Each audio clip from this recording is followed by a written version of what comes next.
The KV-2 is a giant Soviet tank and one of the most notorious vehicles in World of Tanks. This tank has several interesting features. It differs from other vehicles not only in design, but also in its fighting characteristics. First off, the KV-2 can be equipped with one of 3 different guns, and they absolutely change the way this vehicle is played. Second, despite the fact that the KV-2 is a heavy tank, players often use it to provide cover, securing the rear of an advance or supporting the attacking medium tanks. The KV-2 can be useful even if it's one of the lowest tier tanks in the battle due to its thick armor and powerful main guns.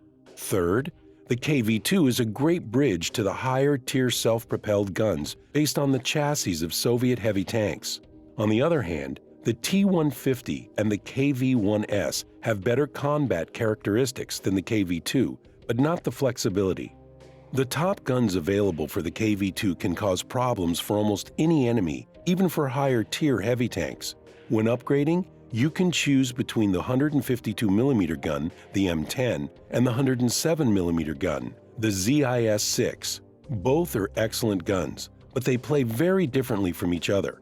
Let's take a closer look at their capabilities. The 152mm M10 howitzer is a very powerful weapon. Opponents with thinner armor take full damage from high explosive HE shells, which averages about 910 points. This is a one-shot kill for almost any vehicle of Tier 6 or lower. You can also use armor-piercing ammunition with this gun, but it is not usually your best choice, both because of the ricochets and the low penetration, 110mm average for AP ammo and 206mm for premium ammo, each averaging 700 points of damage, which might give you some headaches. If you buy the large caliber tank gun rammer, the reloading speed of this gun is 20.7 seconds. The accuracy is poor and the velocity of the shell is slow. This can make it difficult to hit enemies at long range, especially if they are moving. If you use high explosive HE ammunition, it is very important to understand the amount of damage the enemy will take when you hit them. The following illustration will help you understand the mechanics of explosive shells. In other words, when any shell is trying to penetrate the target's armor, the system calculates the likelihood of penetration for this shell. In this case, the average penetration of the 152mm 53OF530 HE shell is 88mm, ranging from 65 to 110mm. If this shell penetrates the vehicle's armor, the enemy will receive an average of 910 damage, ranging from 683 to 1138. However, if the shell doesn't penetrate the armor, it will do only half damage. Overall, enemies with better armor will take less damage naturally. It is critical to understand the best way to find out whether you can penetrate your target's armor. Using the French vehicles as our example, their average armor is 40 to 60mm at Tier 6. You should be able to do full damage almost all the time. However, the angle of the French armor is very good, so you may not always penetrate easily due to ricochets. It is always best to face your enemies so that their armor is at a 90-degree angle to you, while yours is at a 45-degree angle to them, to avoid ricochets on their vehicle and promote them on your own. Let's take a look at this in practice. The relative position of your KV-2 in the battle is an essential factor, but it depends entirely on the matchmaker. The tactics you will use if the KV-2 is close to the highest tier vehicle are vastly different from the tactics you will use if it is nearer to the lowest tier tank. Let's take a closer look at the KV-2 as a top tier vehicle in the match. The KV-2 is fighting primarily against tanks with poorer armor, which are controlled by less experienced players who don't hide the weak spots of their tanks as well as they could. Your task is to move to one of the best positions on the map for heavy tanks. You will probably not be the first one there, due to your low speed, but you should be able to find a good spot nearby. You must be patient in the first half of the battle and not try to be a hero. You should shoot mostly targets at medium or long range. When the enemy falls back, you will have to choose between advancing and defending your base.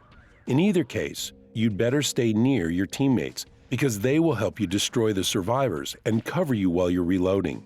You shouldn't rush forward if you don't have specific information about enemy dispositions. A couple of powerful tanks could destroy you with a flanking maneuver because you reload slowly and, despite your generally good armor, it is not really going to last against the dedicated attack. Your main tactic should be to patiently destroy everything moving on the battlefield. Rushing slowly forward or defending the base is not very useful with this tank. The KV-2 is particularly dangerous in one-on-one engagement since you can easily destroy an enemy with one shot. This is one reason why most players don't want to meet this tank head-on in an urban environment. You can bait an enemy to advance by exposing your turret or track for just a moment. And of course, you should never attack without the support of your allies. If you don't destroy an enemy tank with a single shot, you might not survive to make another one without some help. Whenever an inexperienced player exposes their weak side or rear armor, you can use this opportunity to destroy them. If an opponent shoots you and falls back, you should never chase him, not only because there may be more enemies waiting, but also because you're just too slow. Next, let's take a closer look at the KV-2 as a low-tier vehicle in the match.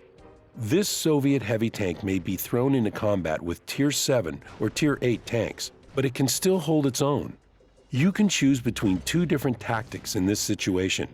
The first is similar to when the KV-2 is nearer the top-tier vehicle. However, in this case, you should stay behind your stronger allies and shoot only when enemy vehicles are reloading. In this way, you support the advance, doing solid damage, but not very much compared to your target's health. It is most important to be cautious in games like this because your opponents can destroy you with just a couple of hits. The second tactic in this case is very difficult to achieve. However, it can be very rewarding to make your enemies angry. Sneak to the side or to the rear of your enemies if possible, taking only perfect shots. The purpose of this tactic is to deal as much damage as possible in one single shot. Because your opponents are fighting against more serious enemies to their front, they may not attack you. If you do this correctly, and with a lot of luck, you can deal major damage and influence the course of the battle. Unfortunately, you just can't use this tactic on some maps. For example, on maps like Malinovka and El Haluf, where it is very hard to flank the opposition. However, on maps with an urban environment like Ingst or Siegfried Line, you have a great opportunity to use this tactic. You can do a lot of damage to an enemy tank by just crossing one backyard to engage them. You can also use these two tactics in combination in the same battle by playing support at the beginning of the match and then sneaking off to flank them. This is definitely your best option, if you can pull it off. Let's take a closer look at the KV-2 with the ZIS-6. It is a little easier to play the tank with this gun. If you buy the large caliber tank gun rammer, the rate of fire will increase to 7 rounds per minute.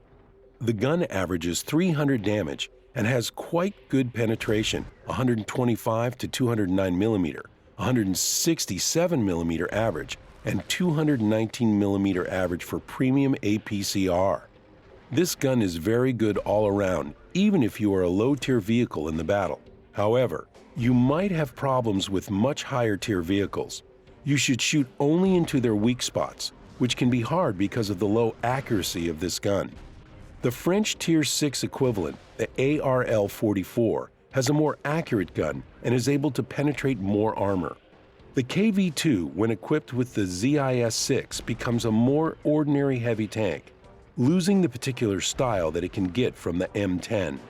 KV-2 tactics with the 107mm gun, when nearer the top end of the roster, are very different from those the KV-2 with the 152mm gun.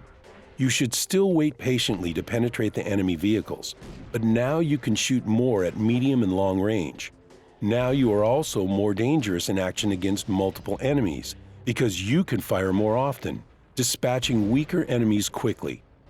It is also easier to move forward, but you'd still better do it with a couple of friends. Otherwise, you might end up watching the rest of the game from the sidelines.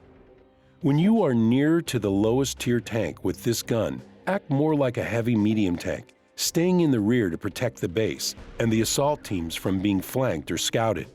You can also support the medium tanks directly, although you may have some trouble keeping up. You can penetrate any medium tank of the same tier, so these should be your primary targets.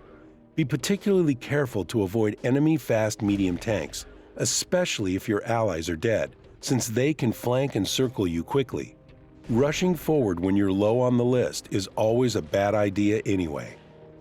The primary purpose of the KV-2 in these battles is to eliminate the enemy's light and medium tanks, especially those that penetrate the front lines or flank around behind. Let the high-tier tanks rush forward, while you protect the self-propelled guns. Your gun can still deal serious damage. This technique may not be as fun as rushing out to meet the enemy head-on, but it is very useful to your teammates. Since you are their last best hope, you should find a good spot near the SPGs. As long as your artillery is alive, your chances of winning the battle are higher. You shouldn't kill yourself trying to take on the enemy heavy tanks. You can be a better teammate guarding the rear area.